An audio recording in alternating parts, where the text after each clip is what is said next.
नमस्कार दोस्तों, आप देख रहे हैं एनएसपी न्यूज़। मैं चंदन पांडे स्वागत करता हूं आपके अपने चैनल में।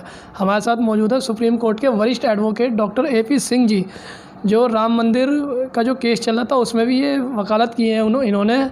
तो जो फैसला हो गया है उसके बाद भी राम मंदिर पर क्यों विवाद चल रहा है, तो हम इनसे जानने की कोशिश करते हैं कि क्या है पूरा मामला। सर, जैसे कि राम मंदिर का जो विवाद हो चुका है फैसला, उसके बाद भी क्यों विवाद हो रहा है अभी? देखिए, राम मंदिर पर एसएलपी डिसाइड हो गई सुप्रीम कोर्ट ने, रिव्यू डिसाइड हो गई, क्यूरेटिव डिसाइड हो गई। सुप्रीम कोर्ट से केसों का अंत राम मंदिर विषय पे समापन हो गया। अब विषय क्या हुआ? ट्रस्ट को लेके अब जो विवाद चल रहा है वो ट्रस्टी बनाए गए 17 मेंबर, बहुत साफ सी बात है। 17 सदस्य बनाए गए उस ट्रस्ट में। अब आती है बात जाति की। अब राजपूत समाज है, राजपूत समाज का ये विरोध है, और विरोध जायज भी है, कि 17 सदस्यों में से कोई भी सदस्य राजपूत समाज का नहीं है, राजपूतों में से कोई नहीं लिया गया। तो भगवान श्री राम अगर अयोध्या के थे, ये अटल सत्य है। राजा दशरथ के पुत्र हैं, ये अटल सत्य है। सीता माता राजा जनक की बेटी थी, ये अटल सत्य है। तो अटल सत्य ये भी है कि भगवान श्री राम राजपूत समाज से, क्षत्रिय समाज से थे, क्षत्रिय शिरोमणि थे, मर्यादा पुरुषोत्तम श्री राम थे, राजा प्रभु श्री रामचंद्र कहे गए थे। तो फिर आपका कहने का मतलब है कि राम जी जो थे क्षत्रिय थे, तो और क्षत्रिय थे, और उसके बाद मंदिर भी बन रहा है, तो एक श्री राम जी का बन रहा है जो खुद क्षत्रिय है, और उस संगठन में जो ट्रस्ट बना है उनके नाम पे, उसमें क्षत्रिय कोई नहीं लिया गया है। उसमें से 17 सदस्यों में से आपने दलित समाज से लिया, बहुत अच्छी बात है। केवट, शबरी सब रहे हैं प्रभु श्री राम के साथी।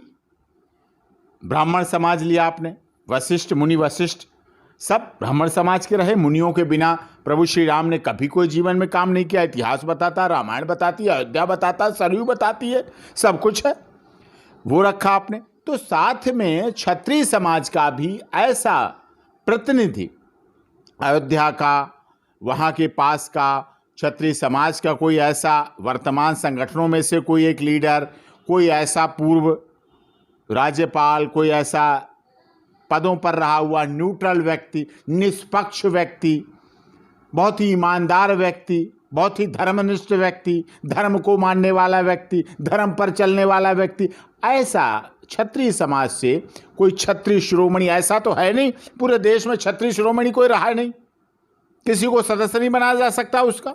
जब आपने 17 सदस्य बनाए तो एक 18वां भी सदस्य बन सकता था, 16 में भी बन सकता था, 15 में भी बन सकता था, 11 में भी बनाया जा सकता था।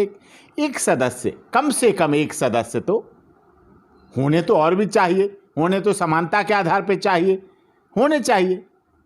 तो शायद अयोध्या के भव्य प्रभु श्री राम मंदिर जो निर्माण कार्य बहुत तेजी से हो रहा है, और अच्छे सुझाव भी दिए जा सकते थे, अच्छा उसका इतिहास भी अच्छा बनता, वर्तमान भी अच्छा रहता, लोगों के मन में भी नहीं रहती। देखिए, आस्था का विषय होता, मंदिर, मस्जिद, गुरुद्वारा, गिरजाघर, ये आस्था का विषय है, श्रद्धा का विषय है, मन का विश्वास विषय है।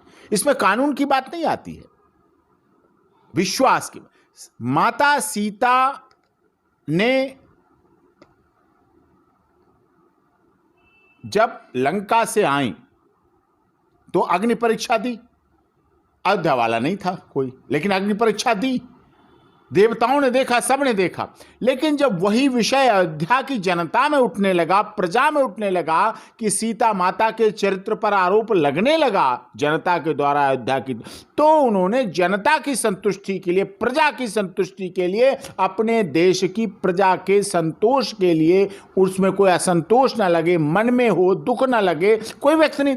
सीता माता और रामचंद्र जी के निजी मामला था, किसी कोई मतलब नहीं था, लेकिन उन्होंने, सीता माता ने उसकी पता किया, अपने विश्वास सूत्रों से पता किया, और उसके बाद वो वन को चली गई गर्भावस्था में। बहुत बड़ा मुद्दा था। राजा जनक ने मना नहीं किया, उनकी माता ने मना नहीं किया, लक्ष्मण, भरत, शत्रुघ्न, उनकी माताएं, सासू माता रोक नहीं पाई, और वो चली गई। प्रभु श्री राम रोक नहीं पाए, वो चली गई, केवल जनता की संतुष्टि के लिए, अपनी प्रजा की संतुष्टि के लिए।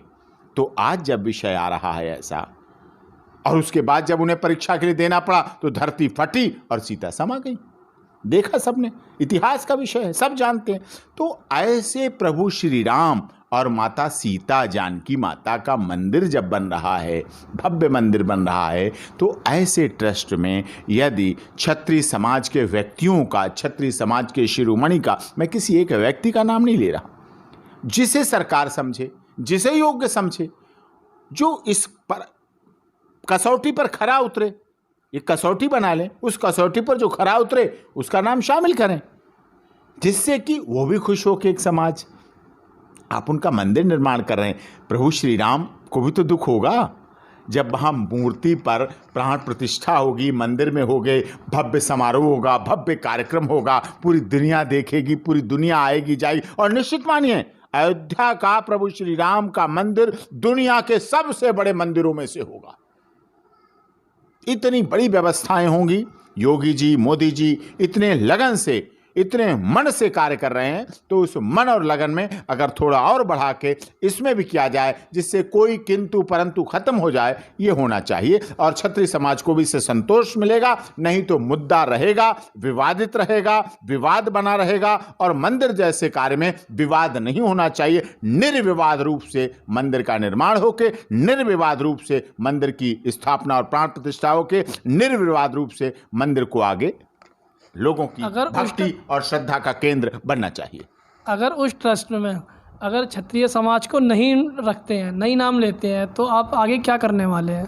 अब आप देख ही रहे हैं, आपके पास भी कई लोग सवाल करते हैं, हमसे भी कई सवाल को लोग करते हैं। अब सुप्रीम कोर्ट में एडवोकेट हूँ, राम मंदिर मुद्दे के केस में, राम मंदिर के केस में मैं रहा हूँ, वकालत में की है, उसमें रहा हूँ, किया है, मेहनत की है। तो लोग ऐसी हमसे आशा करते हैं कि आप सुप्रीम कोर्ट में हैं और राम मंदिर केस से जुड़े हुए रहे हैं, एडवोकेट रहे हैं, तो इसमें आप अवश्य इस बात को उठाएं, जहां भी जिस फोरम पे जैसे हो उसको उठाएं। अभी हम ये आशा करते हैं कि जब भी इस पर बैठक होगी, जो सदस्य हैं, 17 सदस्य, उनकी बैठक होगी, उन पर चर्चा होगी तो बात होगी। नहीं तो क्षत्रियों के बहुत संगठन है, पूरे देश के संगठन क्षत्रियों के संगठन में बहुत अंतर्मन से दुखी हैं, व्यथित हैं। और अगर फिर कहीं कानूनी प्रोसीडिंग शुरू होगी तो वो राम मंदिर के लिए, देश के लिए, देश की एकता, अखंडता, विश्वास, श्रद्धा, आस्था के लिए भी गलत रहेगा, घातक रहेगा।